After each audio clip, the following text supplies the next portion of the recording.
তারিখে জাতীয় পার্টি জেপির উদ্যোগে ভান্ডারিয়া থানাধীন তেলিখালী ইউনিয়নের জুনিয়র মির্জাবাড়ি মসজিদের সামনে স্থানীয় মুসল্লি ও নেতাকর্মীদের নিয়ে ইফতার ও দোয়া অনুষ্ঠানের আয়োজন করা হয়।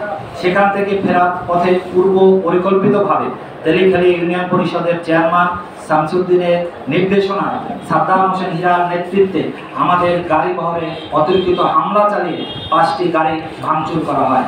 সেখান থেকে আমরা পুলিশ প্রায় ভান্ডারিয়া পৌঁছাই। এরপর থেকে তারা নিজেরাই ভান্ডারিয়া উপজেলা পরিষদের চেয়ারম্যান মিরাজুল ইসলামের ব্যক্তিগত অফিস ভাঙচুর করে। অথচ ওই অফিসই মহিউদ্দিন মহারাজ মিরাজুল ইসলামের ছবি অক্ষত অবস্থায় রয়েছে। এমনকি সেখানে থাকা জাতির জনক শেখ মুজিবুর রহমান ও মাননীয় প্রধানমন্ত্রীর ছবি ভাঙচুর করে জাতীয় পার্টি জেপির বিরুদ্ধে অপপ্রচারে লিপ্ত হয়। তীব্র নিন্দা ও প্রতিবাদ জানাচ্ছি। বাংলাদেশ ওয়ার্কার্স পার্টি পিরোজপুর জেলার সভাপতি, ভান্ডারিয়া উপজেলার সম্মানিত কমিটির সদস্যবৃন্দ, নেতৃবৃন্দ সবাইকে